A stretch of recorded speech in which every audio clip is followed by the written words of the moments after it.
Well, I was telling you yesterday that I've done up this wee home and we went to live in it. Now it was smallish little bungalow or little cottage, and it was so cold in the winter time. And a year later, uh, my first son was born, Robert. And it was that cold, but I got this wee stove and I put it in the corner of the house and the room, just the room, the bedroom that we're actually in. It's a small bedroom. It's not very big. It held a double bed, and you really get out. That's about it. And this little stove, I would have lit it and put a bit of slack on it, and it kept a bit of heat in that room all night. It was a tin roof, and you'd hear the rain battering off it. But one night there was a storm. There was a heavy rainfall.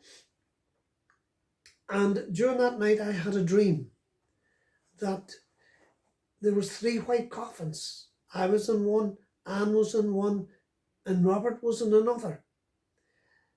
And I felt that we were dead. But Anne wakened up. Now, Anne doesn't wake up. If you knew my Anne, she could sleep through a band playing. She wakens up and she says, the room's full of smoke.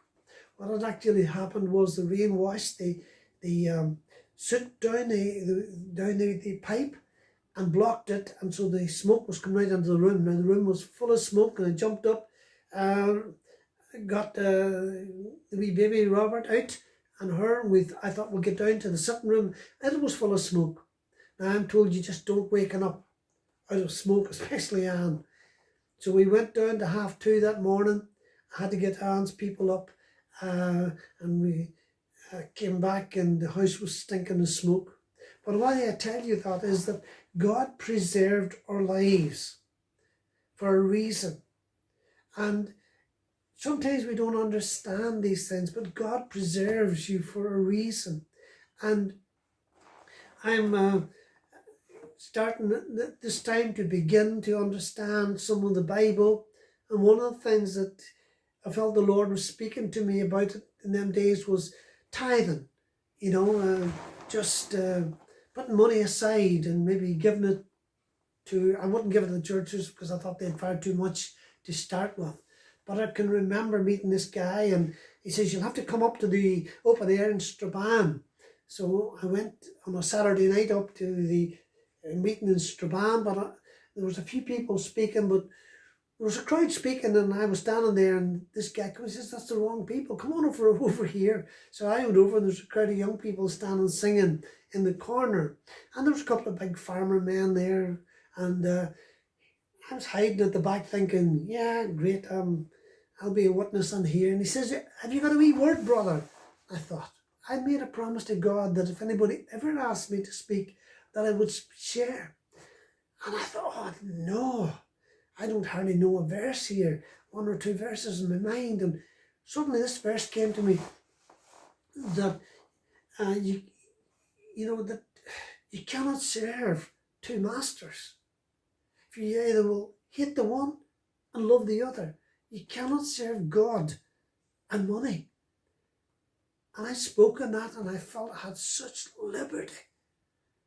But really what was, God was speaking to me, that I had to learn that he came first. I had to serve him more than money, because I was a hard worker, was working on the grip and earning money and wanting to build a new bungalow up at the top of the wee bit of ground where my mother had, and had this all planned out. My life was planned out. I was going to build this bungalow for me and Anne just up here.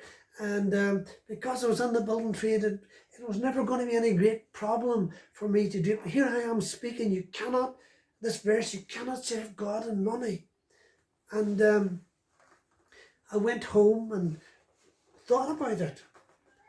And I went back the next week, and I hadn't done anything. I was asked to give a wee word. Do you know what? I couldn't get 2 words together. There's like a grating in the front of me, and I thought, if only I could just slap down that grating.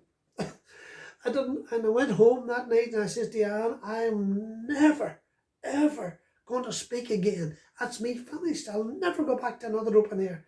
You know, and God spoke to me that week and he says, you're all week to prepare. You never bothered yourself. And you know what? The next week I went back. I was bothered. I had been studying and praying and seeking God for a word. And you know, the Lord teaches you many, many lessons as you walk with him. And I have to finish there again for me. 5 minutes is up again once more.